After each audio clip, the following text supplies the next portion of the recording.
You know that feeling, right? When it feels easier somehow to forgive someone else for something they did, maybe a mistake or even a betrayal. Yeah, you offer it up, you move on, maybe? Exactly. But then when it comes to yourself, you turn right around and replay that same moment, just beating yourself up for weeks, months, Yeah. maybe even years. Or, you do manage to forgive the other person, but then you start blaming yourself. Yeah. Like, why did I let that happen? Why didn't I see it coming? It's such a common, really difficult struggle. But what if we told you there's a truly radical approach that makes self-forgiveness not just possible, but maybe even like instantaneous? It's a really profound shift. It asks us to move beyond our usual ideas of, right and wrong, blame and fault, Yeah. to something much deeper, much more liberating, actually. That's exactly where we're heading today. We're doing a deep dive into the transformative world of radical self-forgiveness. It's based on this powerful book that really charts a direct path to true self-acceptance. Hmm. So our mission here is to unpack the core ideas of this revolutionary work. We want to understand why the conventional ways we think about forgiveness often fall short, especially for ourselves, Right. and explore this new way of thinking that could fundamentally shift your relationship with yourself and maybe even the world around you. We're going to try and pull out the most important insights. Yeah, to help you really grasp what it means to heal that self-hatred, to get your energy back, your life force, and sort of reclaim your authentic self. What's really striking, I think, is how the author presents this dual purpose for radical self-forgiveness. It seems to operate on two levels at once. Yeah, absolutely. It's Yeah. got this collective vision and also a deeply individual one. It's pretty ambitious. So, on one hand, there's this idea of collective healing. The thinking goes, if we heal the self-hatred within ourselves, within the collective consciousness, we stop projecting it outwards onto others. Which, think about the implications. If we stop projecting that negativity, maybe it could actually prevent acts of war, aggression. Contribute to world peace. It's huge. A total transformation of humanity, Yeah, potentially. And then on the personal level, it's about finding individual peace. exactly. The author talks about shame and guilt carrying a very low vibration. Think of it like a heavy, draining energy. Right. Holding on to it literally depletes your life force, that vitality, that drive. And that's what leads to low self-esteem, apathy, feeling depressed. So radical self-forgiveness aims to, what, raise your vibration, restore that healthy balance. Precisely. Bring back that life force. Mm. And this connects to the ripple effect idea. Yeah, this part is really inspiring. The author suggests that when just one person makes a significant shift in their consciousness, Just one. it creates this powerful ripple throughout the whole collective. Mm. It actually contributes to the mass healing of human consciousness. His mission statement is incredibly bold because of that. It's to raise the consciousness of the planet through radical forgiveness and to create a world of forgiveness within the foreseeable future. Wow, that's aiming high. It definitely is. Yeah. And this wasn't something he just dreamt up overnight. Yeah. The author talks about his own journey and evolution in how he understood forgiveness. Right. Initially, he thought all forgiveness was basically self-forgiveness. Yeah, his logic was, well, if we're all one consciousness, fundamentally, then hurting someone else is hurting myself. Right. And forgiving them means forgiving myself too. Kind of like the there but for the grace of God go I idea, that we're all capable of the same things. Exactly that. We all have the same basic human stuff inside us. So he thought forgiving others would just naturally take care of the self-forgiveness part. But then life happened. His own experiences kind of threw a wrench in that theory. Right. He went through 2 divorces. The first one, his wife had an affair. He saw himself as the victim. And he actually found it surprisingly easy to forgive her. But the second divorce, he felt he was the perpetrator. Mm. He'd avoided talking about wanting more kids, and that led to the breakup. Ah. And that's when he had this huge revelation.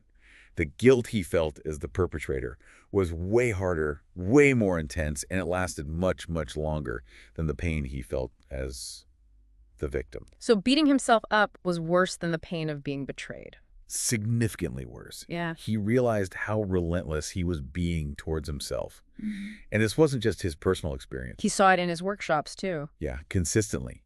He noticed that people who had been victims of abuse, for example, almost always blamed themselves. They felt it was somehow their fault. Oh, wow. And that self-blame was what kept them stuck. It wasn't necessarily that they hadn't forgiven the abuser. It was that they hadn't stopped blaming themselves. So all these insights, his own pain, what he saw in others, it led him to see a gap. A big one. He realized there was a desperate need for a specific method, tools just for self-forgiveness and self-acceptance. And that's what he developed.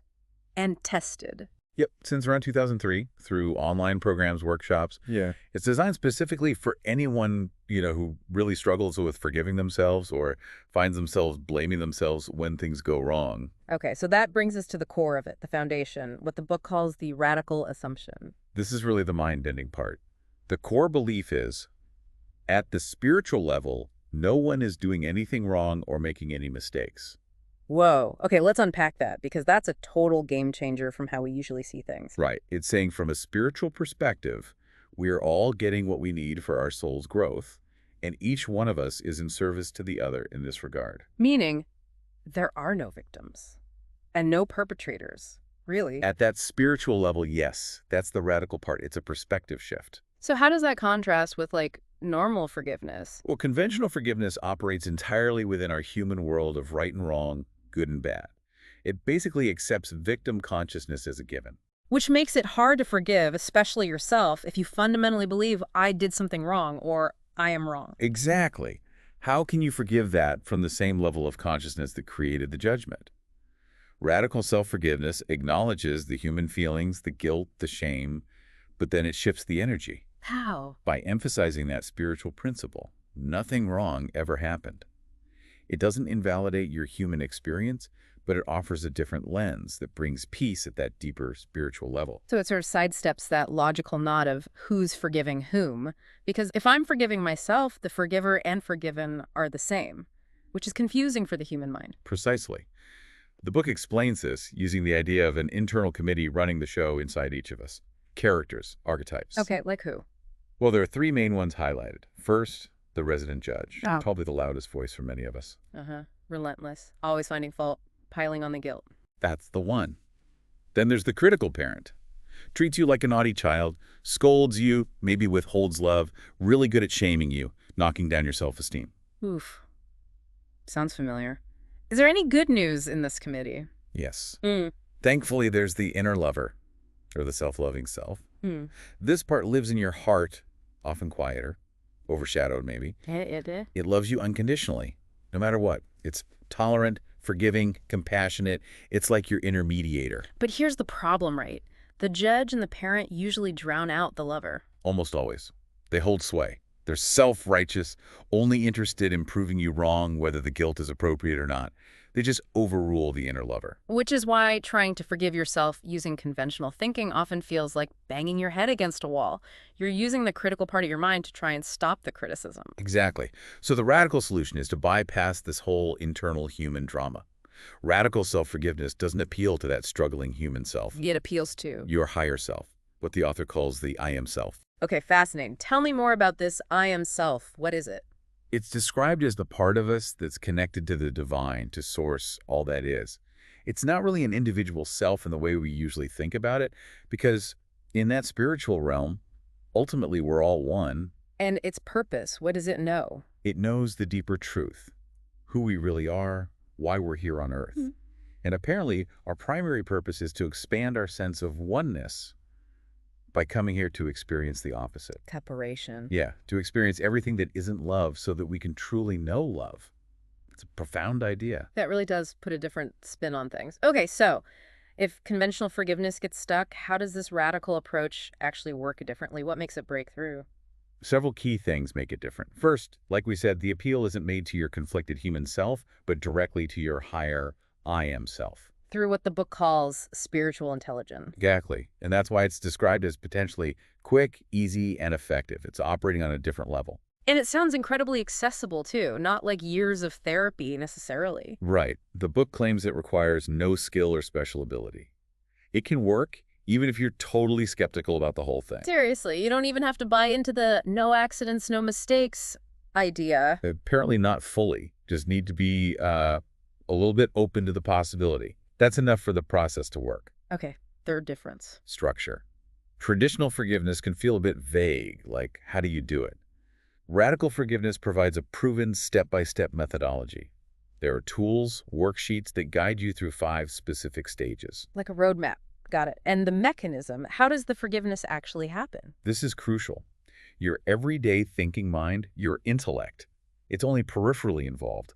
The actual forgiveness does not happen in that part of the mind. So where does it happen? It's handled by your spiritual intelligence, which, the book says, is directly connected to universal intelligence, what many people might call God or Source or the universe. So it's not really us doing the forgiving. According to this model, it is not we who forgive, but God, or that higher intelligence.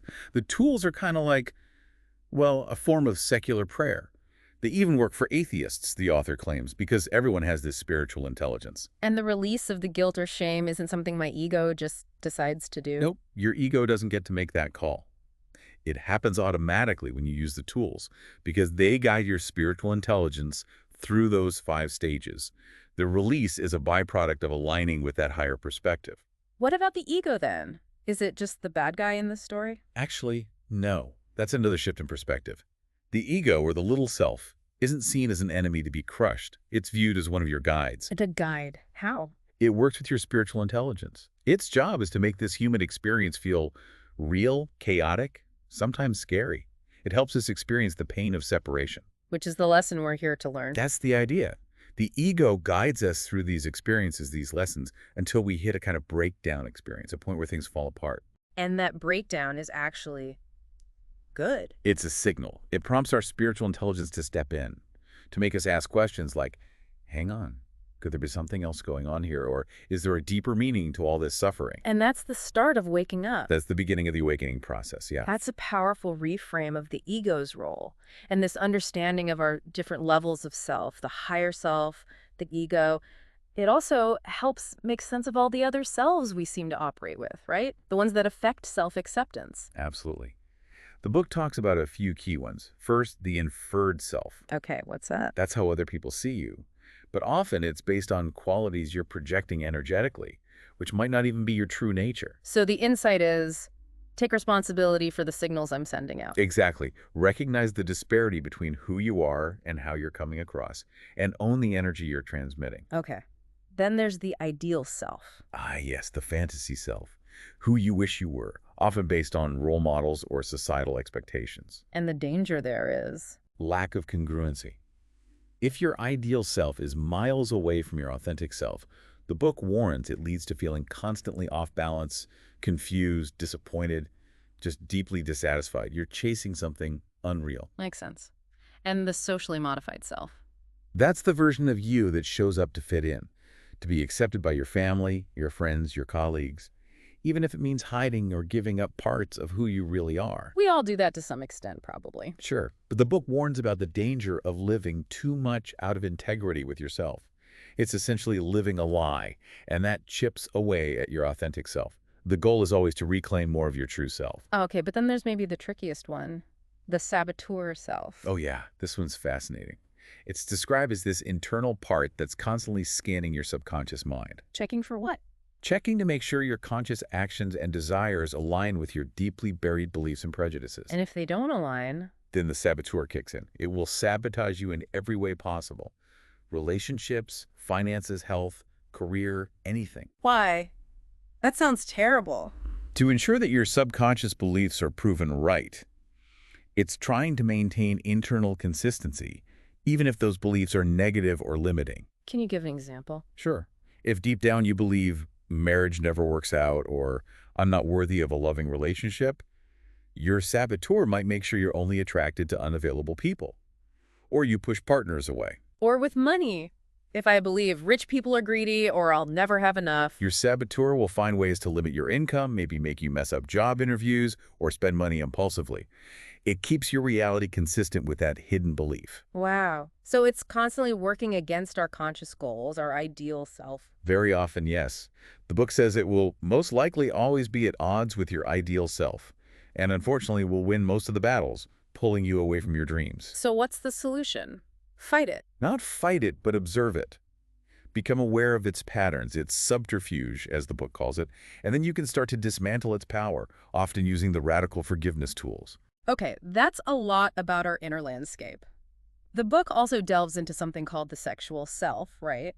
But it's not just about sex. No, it's broader. It uses the terms physical sexual and emotional sexual to describe two primary ways we tend to defend ourselves when we feel vulnerable or threatened, especially in relationships. Defense mechanisms, basically. Kind of. Hmm. The physical sexual type tends to fear rejection above all else. Yeah. So they might defend their vulnerable emotions using their physical body, seeking connection, touch, closeness. And the emotional sexual. Their primary fear is intimacy, being engulfed or controlled, so they protect their physical space and autonomy with an emotional wall appearing distant, analytical, less needy. Can you describe the physical sexual type a bit more? Sure, they often crave acceptance, attention, they're sensitive to criticism. If they feel rejected, they might actually push forward more intensely. In relationships, they tend to be devoted, loyal, monogamous, but also maybe prone to jealousy. And breakups are hard for them. Devastating, often. They might even use casual sex to try and get that feeling of connection or comfort back. They can be quite idealistic about love. Okay, and the emotional sexual type. They're often less overtly social, might dislike small talk or lots of physical affection like hugging. They process feelings internally. Sexually, they might be more turned on by mental or visual stimuli. And priorities. Often work or career comes before relationships or family. They might even have affairs, not necessarily for sex, but for the mental excitement or escape. They tend to get over breakups more easily, seem more analytical, methodical, direct. So what happens when these two types get together? The book mentions opposites attract. Yes, very often a high physical sexual is drawn to a high emotional sexual and vice versa. Initially, it can feel amazing. Communication might seem easy. The honeymoon period. Exactly. Lasts about 6 months, maybe. Yeah. During that time, defenses are down. The emotional sexual might even act more like a physical sexual in bed, more affectionate. Feels like a perfect match. But then the shift happens. Yeah. After about 6 months, the theory goes they revert to their core types. The emotional sexual starts to withdraw, wants less sex, more space. Which the physical sexual interprets as. Rejection, their biggest fear. So they become more demanding, more needy, clingier perhaps. Which then triggers the emotional sexual's fear of. Intimacy, being controlled. Yeah. So they withdraw even further. It becomes this vicious cycle, triggering both their core fears, making the relationship feel, as the book says, virtually irretrievable. Wow. And there's a power dynamic too. Often, yes. The emotional sexual can end up controlling the relationship by playing on the physical sexual's deep fear of rejection. The physical sexual might end up compromising themselves, selling a large chunk of their authentic self just to try and keep the connection. What about two of the same type? Also problematic, usually. Two physicals. Likely lots of competition, jealousy, fighting. Two emotionals. Could become very detached, maybe boring, minimal sex, or deep communication. So the takeaway isn't that one type is better, but that we need awareness and balance. Exactly. Most people are predominantly one type, but have elements of the other. The key, again, is congruence, understanding your authentic self in this area too, and how it plays out in your relationships. Okay, this understanding of ourselves sets the stage for tackling the big hurdles. Guilt and shame. The book makes a really important distinction between them. Yes, this is fundamental. Guilt is about behavior. Remorse over something you did that you feel you shouldn't have, or something you didn't do that you feel you should have. Okay, guilt, behavior, and shame. Shame is about identity. It's remorse over the kind of person you think you are or the kind of person you think you should be. It's feeling fundamentally flawed. I see. So I did something bad is guilt, but I am bad is shame. Precisely. And guilt can easily morph into shame. I did this bad thing, therefore I must be a bad person. That creates this cycle of deep emotional pain, that feeling of being separated from your own goodness. And knowing this difference is important for the radical self-forgiveness process. Crucial, because the process is primarily about releasing guilt. Self-acceptance, which is also part of the overall journey, is more about processing shame. Different focus. Is guilt always bad, though? Does it serve any purpose? Oh, absolutely. Appropriate guilt is described as an essential internal compass. It helps us develop moral judgment, calibrate our actions, build self-worth and integrity. It helps us anticipate consequences. Without it, we'd be kind of amoral sociopaths, as the book puts it. We need it to navigate social living ethically. The book also mentions ethics versus morals. Yeah, a quick distinction. Ethics are seen as more stable principles, like freedom of speech. Morals are more like social agreements that can change over time, like views on certain lifestyles. But the point is, having some kind of internal moral compass guided by anticipatory guilt, thinking ahead about consequences, is important. Okay, so that's anticipatory guilt. What about guilt after you've done something? Retrospective guilt. Right. And the book notes something interesting. Apologies are really for the other person, not primarily to make us feel less guilty. The most crucial skill here is learning to tell the difference between appropriate and inappropriate guilt. Appropriate guilt is when? When you genuinely did violate ethical or moral boundaries, broke laws, or did something commonly agreed upon as wrong. The example given is drunk driving causing a death. That guilt is a sign of a healthy conscience. It's a teacher. But most guilt isn't like that. Apparently not. Most guilt we carry is inappropriate, meaning you're blaming yourself for something you didn't consciously choose, had no control over, or weren't actually responsible for. Like what? Example. Things like survivor's guilt, feeling bad you survived what others didn't, guilt by association, blaming yourself for what someone close to you did, or projected guilt when someone else makes you feel guilty for their issues. Wow. So just learning to spot that inappropriate guilt could lift a huge weight. The book suggests it can bring an immediate reduction in the amount of guilt you feel, just by recognizing, hey, this isn't actually mine to carry. Okay, so that's guilt. What about shame? You said it's more toxic. Deeply toxic. It's that feeling of being worthless, bad, undeserving, less than, simply no good. It leads directly to self-loathing. And the saboteur self gets involved here too. Big time. Shame often defends those core negative beliefs the saboteur protects, like, I am worthless, I am unlovable, I am fundamentally flawed. These beliefs then fuel more complex, limiting patterns. And it takes a physical toll. You mentioned cancer research earlier. Yes, referencing work by Lawrence Leishan and O. Carl Simonton, they found a common unconscious belief pattern in many cancer patients along the lines of, if I show my true self, which I believe is bad, ugly, worthless, no one will love me. So to be loved, I had to pretend to be someone I'm not. So they become people pleasers. Nice on the outside. Often, yes. People who seem lovely, but have essentially sold themselves out, hiding their authentic selves, yet still feeling unlovable deep down.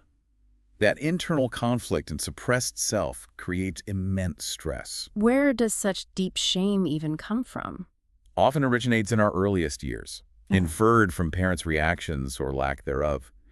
The author mentions his sister feeling not enough due to her father's lack of affection. Plus, research suggests kids hear way more negative messages than positive ones. And parents withholding love as punishment. That contributes significantly, too. It teaches a child that their worthiness is conditional, planting those seeds of shame. Okay, so we understand the problem, the guilt, the shame, the internal committee, the saboteur. How do we actually apply radical self-forgiveness? You mentioned tools like the 3 letters process. Yes, this is a core practical application. It's a step-by-step tool designed to walk you through the 5 stages of radical self-forgiveness. Very important rule, though. You never send these letters. Never send them. What do you do with them? You destroy them after writing the 3rd one. The process is purely for your internal shift. Okay, so letter number 1. Letter 1 is telling the story and feeling the feelings. You write it to yourself, seeing yourself as the perpetrator of whatever action is causing the guilt or shame. And you just let it rip. No holding back. No holds barred. All the raw anger, hate, self-blame, judgment. Get it all out on paper. Don't sugarcoat it. The example used is Susan, who, after a financial decision led to tragedy, wrote horrific things to herself. Stupid little fool, selfish, horrible bitch, wishing suffering upon herself, blaming herself entirely. That sounds intense, but maybe easy in a way, because it's how you already feel. Exactly. It reflects your current suffering state of mind. It gets the poison out. Then letter number 2. Letter 2 is collapsing the story. Still writing to yourself, but trying to shift into more of a heart space. You attempt to find some compassion, some understanding for why you acted the way you did. Even while still acknowledging the harm. Yes. You're not excusing it, but you're looking for the human reasons, the pressures, the fears, the conditioning. Susan's 2nd letter acknowledged external business pressures, but also her internal sabotage, feeling unworthy of success due to childhood programming, seeking her father's approval. That sounds harder. Like you might have to force it a bit. It often is harder. The book says you might have to fake it till you make it initially. Just attempting to find that compassion starts the shift. Okay, and the final one, letter 3. Letter 3 is reframing the story and letting go. This is where the radical perspective comes in fully. You write to yourself again, but this time from that spiritual, metaphysical worldview we talked about. From the I am self perspective, Right. where nothing wrong ever happened. Exactly. You reframe the entire situation as being in divine order, part of a soul plan serving everyone's growth. Susan's third letter is dramatic. She reframes her husband's death not as her fault, but as a soul agreement made before birth for specific lessons. Wow. Even the other person's consequences, like Jerry's imprisonment in the example. Also reframed as chosen for his own soul's lessons. She even saw herself as playing the necessary villain role, like Judas, which, from that perspective, takes immense love. Does your logical mind have to totally believe this reframe? Not necessarily. Your intellect might argue. But the key is your spiritual intelligence knows this perspective as truth on some level. Writing it down allows that higher intelligence to dissolve the stuck energy. And that brings relief. Often immediate relief, according to the author. Hmm. The forgiveness happens energetically, automatically, when you offer that radical reframe, even if you only do it mechanically through the letter. That's a powerful process. Does the book apply this to other common struggles, like, say, money issues? Yes, definitely. It links money problems back to that early programming and the saboteur self. If you have unconscious blocks or negative beliefs about money or deservingness, The saboteur keeps you stuck. right. And the solution proposed isn't trying to force reprogramming on the subconscious, which the book calls difficult, but using spiritual intelligence to sidestep it. How? With a reframe. Yeah, a radical reframe about money itself. Seeing that money has no inherent meaning, only what we give it, that there's no real shortage in the universe, that we can attract what we need. You mentioned an example of a man with debt. Yeah, $60,000 in debt after getting a raise, because the higher income triggered his comfort zone limits based on negative parental beliefs about success. So what did he do? Used tools like proclamations declaring openness to receive, affirming his ability to generate what he needs, surrendering the outcome to spirit, trusting that all is well, shifting the energy around money. What about things like weight issues or health problems? Those carry so much shame and self-blame for people. Huge amounts.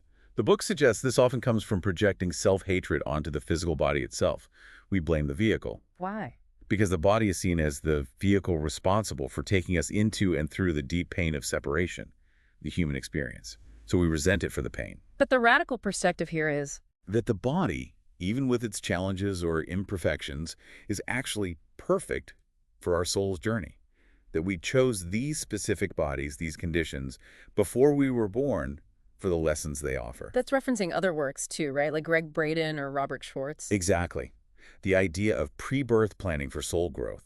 It completely reframes illness or physical struggles, not as failures, but as purposeful experiences. Are there specific tools for body issues? Yes, two are mentioned. One is voice dialogue, Talking to your body part. literally.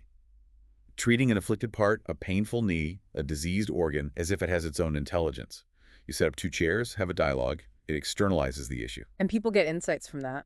Apparently, yes, genuine insights into the message the body part might be carrying. Yeah. And then, after the dialogue, You can use the worksheet. you can use the radical forgiveness worksheet with your authentic self as the forgiver and the body part as the one being forgiven, incorporating the insights gained. It's about making peace with your physical vehicle. It really is a comprehensive approach covering so many layers. It is. So to kind of wrap up, this deep dive really shows radical self-forgiveness as this profound journey.